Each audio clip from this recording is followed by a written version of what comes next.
தொல்லை இரும் பிறவி சூழ்ந்தலை நீக்கி அல்லல் அறுத்தானந்தமாக்கியதே எல்லை மறுவா நெறியளிக்கும் ஆதவூரெங்கோன் திருவாசகம் எனும் தேன்.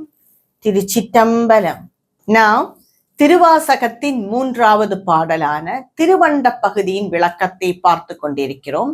இதுவரை 92 வரிகளுக்கான விளக்கத்தை பார்த்து முடித்துள்ளோம். மேலும் பல வரிகளுக்கான விளக்கத்தை இன்றைய வீடியோவில் காண்போம். அருச்சனை வயலுள் அன்பு வித்திட்டு தொண்ட உழவர் ஆர தந்த அண்டத்து அரும் பெறல் மேகன் வாழ்க கரும்பன கச்சை கடவுள் வாழ்க அருந்தவர் கருளும் ஆதி வாழ்க அச்சந்தவிர்த்த சேவகன் வாழ்க நிச்சலும் ஈர்த்தாட்கொள்வோன் வாழ்க சூழிருந்துன்பன் துடைப்போன் வாழ்க எய்தினர்க்கு ஆரமுதளிப்போன் வாழ்க கூரிருட்கூத்தோடு குனிப்போன் வாழ்க பேரமை தோழி காதலன் வாழ்க ஏதிலர்க்கு ஏதில் எம் இறைவன் வாழ்க காதலர்க்கு எய்ப்பினில் வைப்பு வாழ்க நச்சர பாட்டிய நம்பன் போற்றி பெச்சமை ஏற்றிய பெரியோன் போற்றி நீற்றோடு தோற்ற வல்லோன் போற்றி நாற்றிசை நடப்பன நடா ஆய் கிடப்பன கிடாய் நிற்பன நீரே சொற்பதங்கடந்த தொல்லோன். இந்த வரிகளுக்கான விளக்கத்தை இன்றைய வீடியோவில் காண்போம். அர்ச்சனை வயலுள் அன்பு வித்திட்டு. அர்ச்சனை என்றால் வழிபாடுகள். பல விதமாக நாம் சிவனை வழிபடுவோம். அர்ச்சனை செய்து வழிபடுவோம், அபிஷேகம் செய்து வழிபடுவோம். ஒன்றும் இல்லை என்றால் கொஞ்சம் நேரம் மனதிலேயே நினைத்து கொண்டிருப்போம். அந்த சிவலிங்கத்தின் முன் அமர்ந்திருப்போம். இவ்வாறாக பலவிதமாக நாம் சிவனை வழிபடுவோம். இது எல்லாம் என்ன? ஒரு வயல் போன்றது. வயல் என்று ஒன்று இருந்தால்தானே அதில் வித்தொன்று இட முடியும். அந்த வித்து என்பதுதான் நம் அன்பான பக்தி. பக்தி என்பது வேறொன்றும் இல்லை, சிவனின் மீது அன்பு செலுத்துவதுதான் பக்தி. அது மற்ற உலக காரியங்களில் அந்த அன்பை செலுத்திவிட்டால் அது ஆசையாக போய்விடும். அதன் பேர் ஆசை. அதே நோக்கத்துடன் சிவனை வணங்கினார், சிவனை எனக்கு வேண்டும், சிவனை நான் அடைய வேண்டும் என்று நினைத்து கொண்டிருந்தால் அதுதான் அன்பு, அதுதான் பக்தி.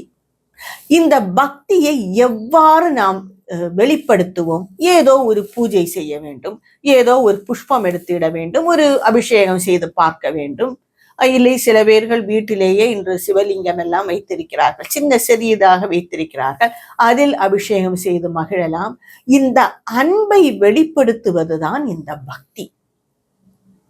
வழிபாடு என்னும் வயலில் அன்பு என்னும் வித்தை இட்டிருக்கிறார்கள். யார் இட்டிருக்கிறார்கள்? தொண்டர்கள் தான். தொண்ட உழவர் ஆர தந்த, அந்த உழவர்கள் தான், இந்த தொண்டர்கள் தான் இந்த உழவர்கள், வேறு யாரும் இல்லை. பக்தியை வெளிப்படுத்துபவர்கள் இந்த தொண்டர்கள், சிவனின் தொண்டர்கள். சிவயோகத்தை பயிரிட்டார்கள் இந்த தொண்டர்கள். அண்டத்து அரும்பெறல் மேகன் வாழ்க. உலகெங்கும் பரந்திருக்கும் அந்த சிவபெருமானை வாழ்க நான் வணங்குகிறேன். உலகெங்கும் பரந்திருக்கும் எல்லாம் வல்ல அந்த இறைவனை நான் வணங்குகிறேன். கரும்பன கச்சை கடவுள் வாழ்க. கருப்பு படம் உள்ள, கச்சை என்றால் இடுப்பில் ஒரு துண்டு கட்டியிருப்பார்கள், இதுபோல் அந்த சிவபெருமான் கருப்பு படம் உள்ள நாகத்தையே கச்சையாக கட்டியிருக்கிறாராம். நாம் பார்த்திருப்போமே, கச்சை போல் அவர் கட்டி இருக்கிறாராம். அருந்தவர் கருளும் ஆதி வாழ்க. அரும் தவம் புரிபவர்கள், அவர் சிவயோகிகள், சிவனடியார்கள், சித்தர்கள், இவர்கள் எல்லாம் சிவனையே நினைத்து கொண்டு வாழ்க்கை நடத்துபவர்கள். அவர்களுக்கே அவர் அருள் செய்யும் அந்த ஆதி சிவன் வாழ்க. அச்சந்தவிர்த்த சேவகன் வாழ்க. மனிதனுக்கே உரியது அச்சம். எது என்றாலும் பயம். இது நடந்து விடுமோ என்று பயம். இது நடந்தால் என்ன செய்வோம், இது நடக்காமல் போய்விடுமோ அதுவும் பயம். நேற்று இப்படி நடந்தது, நாளை இப்படி நடந்து விடுமோ பயம். நாளை எவ்வாறாக இருக்கும் அதுவும் பயம். மனித உயிருக்கே சொந்தமானது இந்த பயம். மனிதருக்கு மட்டுமல்ல, எந்த ஜீவராசிகளுக்கும் பயம்தான். பெரிய மிருகமாக இருக்கும், சிறிய ஒரு காரியத்துக்கு பயந்து விடும். இந்த பயத்தை எவ்வாறு தவிர்ப்பது? அந்த ஈசனையே நினைத்து கொண்டிருந்தால் பயத்திற்கே இடமில்லை. ஈசன் தானே நினைத்திருப்பான், ஒரு மனம் தானே உண்டு. அதில் ஒன்றில் பயம் இருக்கும், இல்லை ஆசைகள் இருக்கும், இல்லை ஈசன் இருப்பான். ஈசன் இருந்தால் வேறு எல்லாம் போய்விடும். அந்த பயத்தை தவிர்ப்பவன் அந்த ஈசன். நிச்சலும் ஈர்த்தாட்கொள்வான் வாழ்க. நாள்தோறும் பக்தர்களை தன் வசம் இழுத்து அருள் புரியும் சிவனே வாழ்க. சூழிருந்துன்பம் துடைப்போன் வாழ்க. துன்பம் நான் கூறியது போல் ஒன்று பயம் இருக்கும், இல்லை துன்பம் இருக்கும், இல்லா ஏதோ ஒரு ஆசைகள் இருக்கும், இல்லை மனக்குழப்பம் இருக்கும், இல்லை சிவன் இருப்பான். மனதில் இருப்பது ஒரு மனம்தான். நாம் பிராரப்த கர்மத்தால் இன்பமும் துன்பமும் மாறி மாறி வந்து கொண்டே இருக்கும். மாறி மாறி வரும் என்று கூறுவார்கள், ஆனால் நிறைய ஜாஸ்தியாக இருப்பது துன்பம்தான். இந்த துன்பத்தை எவ்வாறு தவிர்ப்பது? சிவனையே நினைத்து கொண்டிருந்தால் துன்பம் இருப்பதே தெரியாமல் போய்விடும். பெரும் மழை வீட்டுக்குள் அமர்ந்து விட்டால் மழை பெய்தால் என்ன, பெய்ய விட்டால் என்ன என்றுதானே தோணும். கோடை கால வெயில், நல்ல ஒரு குளிர்ச்சியான ஒரு இடத்தில் இருந்து கொண்டோம், ஒரு ஏசி போட்டுக்கொண்டு இருந்து கொண்டோம் என்றால் வெளியில் என்ன வெப்பம் அடித்தால் என்ன, இதுபோல் என்ன பிராரப்த கர்மமானால் என்ன, இன்பமானால் என்ன, துன்பமானால் என்ன, அந்த சிவனையே நினைத்து கொண்டு இருந்தால் எது வந்தாலும் அது தெரியாது. வரும், பிராரப்த கர்மம் என்பதால் அது வரும், ஆனால் நமக்கு அது உணர மாட்டோம் என்று கூறுகிறார் மாணிக்கவாசகடிகளார். ஏனென்றால் அவர் அதை அனுபவித்திருக்கிறார். சூழிருந்துன்பம் துடைப்போன் வாழ்க. எய்தினர்க்கு ஆரமுதளிப்போன் வாழ்க. அவ்வாறு துன்பம் வந்த காலத்திலோ மற்ற காலங்களிலோ அவரை வணங்கி கொண்டே இருந்தால் ஆரமுதாக இருக்கும். வெளியில் என்ன நடந்தால் என்ன, நம் மனம் வழியாத்தானே எல்லா துன்பங்களையும் நான் அனுபவிக்கிறோம். ஒரு உடம்பில் ஒரு காயம் என்றால் கூட அது மூளைக்கு போய் மனதுக்கு போய் தான் நம் உணர்வோம். இது சிவனையே நினைத்து கொண்டிருந்தால் எந்த துன்பம் வந்தாலும் நாம் அதை புரிய மாட்டோம். அது இன்பமாக ஆரமுதாக இருக்குமாம். தன்னை அடைந்தவர்க்கு அருள் என்னும் அமுதை அளிப்பவனே வாழ்க. கூரிருட்கூத்தோடு குனிப்போன் வாழ்க. அடர்ந்த இருளில் நடனம் ஆடுபவனே வாழ்க. இதையே அவர் சிவபுராணத்தில் நல்லிருளில் நட்டம் பயின்றாடும் நாதனே, தில்லையில் கூத்தனே, தென்பாண்டி நாட்டானே என்று கூறியிருக்கிறார். இதில் மிக ஒரு சூட்ச்ம கருத்து இருக்கிறது. நள்ளிரவில் போய் ஏன் சிவன் நடனம் ஆட வேண்டும்? ஏன் வேறொரு சமயமும் இல்லையா? இதன் சூட்ச்ம அர்த்தம் என்னவென்றால், எது நமக்கெல்லாம் பகலோ அது ஞானிக்கு இருள். எது நமக்கெல்லாம் இருளோ அது ஞானிக்கு பிரகாசமானது, வெளிச்சமானது. நமக்கெல்லாம் அறியாமை என்று ஒன்று இருக்கிறது. அதனால் இரண்டு நல்லது கெட்டது என்றெல்லாம் இருக்கிறது. அந்த அறியாமை என்னும் இருள் ஒரு ஞானிக்கே இல்லை. அதனால் அவருக்கு எல்லாமே பிரகாசம்தான். ஞானிக்கே அவ்வாறான பொழுது இந்த சிவனுக்கு எப்படி இருக்கும்? சூரியனில் வெளிச்சமும் இருளும் உண்டோ? இல்லை. அது தரும் ஒளியில் நாம் எல்லாம் இருளும் வெளிச்சமும் பார்க்கிறோம். இதுபோல் சிவனிடம் அறியாமை என்னும் இருளே இல்லை. எந்த நேரமும் அவருக்கு வெளிச்சம்தான்.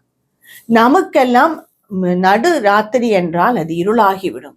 அவனுக்கு இருளும் இல்லை, வெளிச்சமும் இல்லை, எப்பொழுதுமே பிரகாசம்தான். இதை சூக்ஷ்மமாக கூறவே இவ்வாறு மாணிக்கவாசகர் அடிகளார் கூறியிருக்கிறார். பகவத்கீதையில் கூட பகவான் கிருஷ்ணர் கூறியிருப்பார், ஒரு ஞானிக்கு இருளும் வெளிச்சமும் எல்லாம் கிடையாது.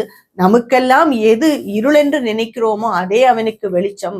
எது நமக்கெல்லாம் பெரிய வெளிச்சம், உலக ஆசைகள் என்று நினைக்கிறோமோ அது அந்த ஞானிக்கு இருள் என்றார். இதுபோல் சிவனுக்கு இருளும் வெளிச்சமும் எல்லாம் இல்லை. அதனால்தான் அவன் சுடலையில் போய் நிற்கிறான். நாம் எல்லாம் போவோமா? நாம் உறவினர்கள் கூட தொப்பென்று போட்டு விட்டு ஓடி விடுவார்கள். அவன் அங்கேயே நின்று அந்த மிஞ்சி இருக்கும் அந்த சாம்பலை அவனே பூசிக்கொள்கிறான். இது என்ன கூறுகிறது என்றால், அவனுக்கு இருளும் வெளிச்சமும் பயம் அறியாமை இல்லையே. அறியாமை ஒன்று இருந்தால் தானே இதெல்லாம் வரும். இதை மிக சூக்ஷ்மமாக கூறவே மாணிக்கவாசகர் அடிகளார் இவ்வாறு கூறுகிறார் என்று கூறுகிறார் ஆசிரியர்கள். இந்த பூமியிலேயே படைத்த அந்த சிவன் படைத்த இந்த உலகிலேயே நார்வே என்ற ஒரு இடத்தில், அந்த ராஜ்யத்தில் ஸ்வால்பார்ட் என்ற ஒரு இடம் இருக்கிறதாம். அது ஆர்க்டிக் சர்க்கிளுக்கு அருகில் வருவதனால் அங்கு இருளே இருக்காது. த சிட்டி ஆஃப் த மிட்லைட் என்று கூறுவார்கள். அங்கு இருளே வராதாம் சில காலங்களுக்கு, ஒரு குறிப்பிட்ட காலத்திற்கு.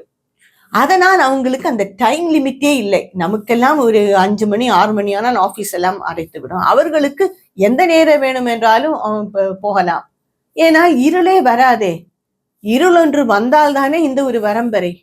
இப்படி சிவன் படைத்த உலகிலேயே இவ்வாறான ஒரு இடம் இருக்கிறது என்றால், சிவனுக்கோ இருளும் இல்லை வெளிச்சமும் இல்லை. அதை காண்பிக்கவே அவன் நல் இருளில் அது ஆனந்தமாக ஆடுகிறார். அதை குறிக்கவே நடனம் ஆடுகிறார் என்று கூறுகிறார்கள். பேரமை தோழி காதலன் வாழ்க. மிகவும் அழகுடைய விரிந்த தோள்களை உடையவள் யார்? உமாதேவி. நமக்கெல்லாம் கொஞ்சம் தோள்கள் விரிந்திருந்தாலே மிக பர்சனாலிட்டியாக இருப்பார்கள், எடுப்பாக இருக்கிறார்கள் அப்பா என்று கூறுவார்கள். இதுபோல் அழகான விரிந்த தோள்களை உடையவள் அந்த உமாதேவி. அவள் வாழ்க, அவளின் காதலன் வாழ்க, அவளின் காதலன் வாழ்க, அன்பானவன் வாழ்க.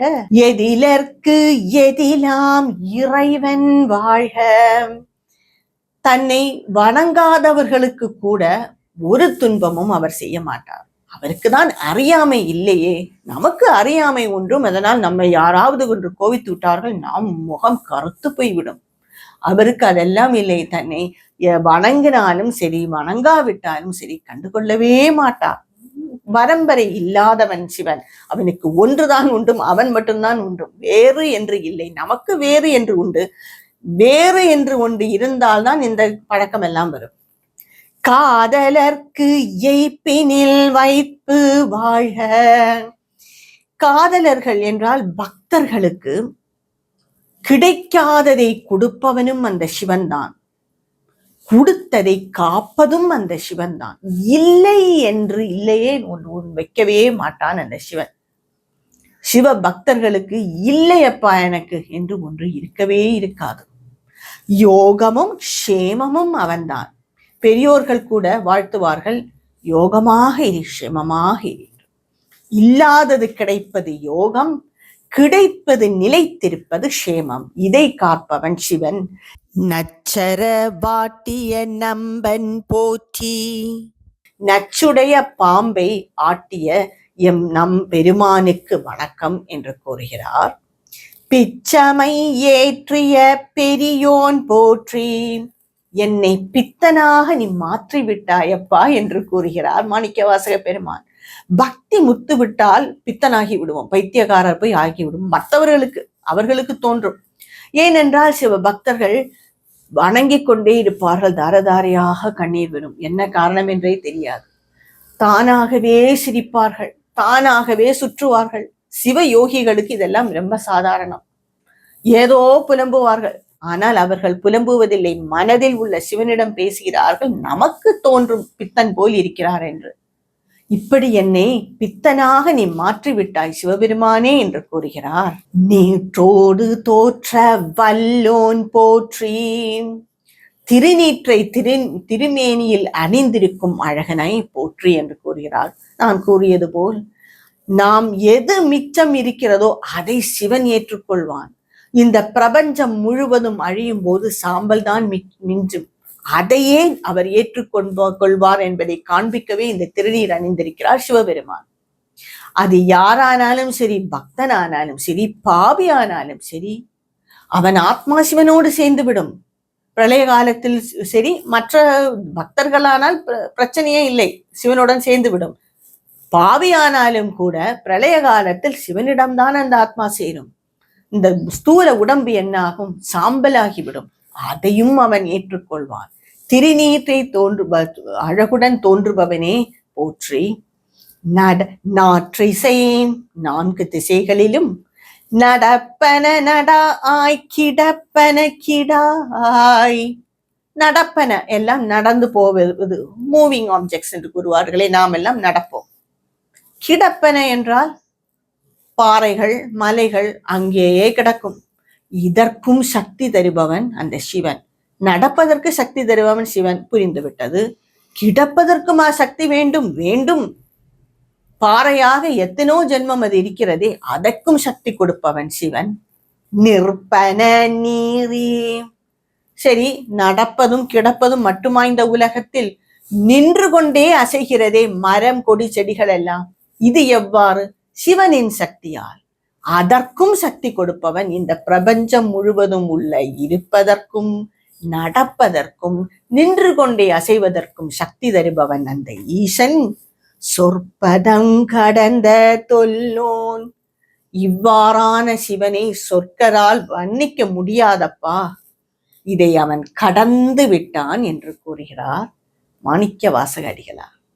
மேலும் பல வரிகளின் விளக்கத்தை என்னுடைய அடுத்த வீடியோவில் காண்போம். திருச்சிற்றம்பலம்.